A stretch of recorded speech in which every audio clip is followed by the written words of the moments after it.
Hey, happy Easter! I hope you're doing well on this beautiful Easter Sunday. Bet you never guessed when I texted you that I would be recording this video to give to you from an elevator. No, I am not waiting for the fire department to get me out. This is on purpose. I'll get to that in just a little bit. But first, one question. Why is Easter relevant to us today? Why is the resurrection of Jesus Christ relevant for a teen in 2020 or an adult in 2020? That's the question. I'm going to go right for the answer, and then we'll kind of backtrack with the story. And the answer is because Easter gives us the hope that love wins, not death. Death is not the end of the game. Life is not about just trying to live as long as possible and avoid death or have a glorious death. Everyone dies in the end, insignificantly, gloriously, somewhere in between the end. Easter says that's not true. The things you do live on. Love wins over death. So that's the whole point. So Jesus did all this kindness and compassion and all the things he did and said were amazing, and they killed him for it. And that should have ended right there. But Christians believe that either literally or metaphorically, and that's not the point, that it's worth remembering that he rose again so that we can continue to believe that the things we do can live on, that the love we give will win in the end. So, that's a pretty cool thought. But let's bring us back to this. Why am I here in an elevator?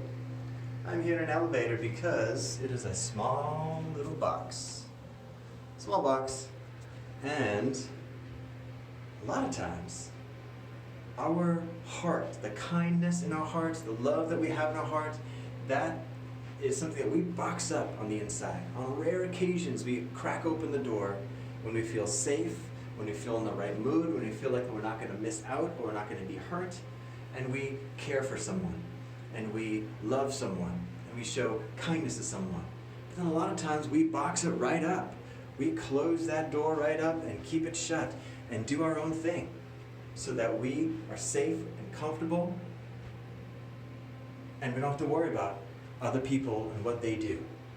Keep our true self, our goodness on the inside kind of bottled up, like being stuck in an elevator. And that brings me to my story. A couple of weeks ago, I talked about my time at Starbucks. So I'm going to tell you one quick story about that.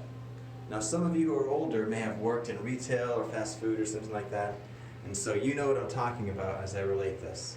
When you're working in a place like Starbucks, there are easy shifts, there are boring shifts, and then there are those shifts that are just horrible. They are just crazy. The people are crazy, the coworkers are crazy, the stuff you got to do is just beyond reasonable, and it's just tough. No one wants to be there. And for the Starbucks I worked at, it was Saturdays in the summer. Crazy. From the moment you were there was a line out the door, barely any time to breathe. People were angry, irritated. Coworkers would get on each other if there was one mistake, if there's one bad thing happened, if there was a mess, people would get upset. Returned drinks, and then all of a sudden teenage girls would come in and it would be buy one get one free frappuccinos, and they would pull some weird recipe off the internet and with 30 people behind them be like, we want 5 of these, and they'd be so upset and so frustrated. So much so that the manager of the store chose to run Saturday morning shifts because it was just so crazy. Well, he moved on, he transferred to another place, and the new manager came in. And that manager worked primarily at nighttime and did mainly closings. So in consulting with the old manager, I was put in charge of Saturdays. Woohoo! So I walked in and I thought, you know what, I'm going to introduce one thing different. So every coworker that I met, when they came in early in the morning or throughout the morning shift, I talked to them and I would say, we're going to do one thing different. And that's this. We're just going to genuinely care for each other. We're just going to genuinely look out for each other. Someone's hurting, someone needs help, someone needs a break. We're going to step it up. If you have the energy and can work a little extra, or work a little harder, or at the busy spot, like as a barista, then be willing to change. We're going to make sure that we care for each other so that no one is caught, no one's blaming each other, no one's pointing the finger, no one's on each other. So we can care for each other, and then we can care for the customer. That's what the only thing we're going to do for our goal, is try to care for each other, then care for the customer out of that.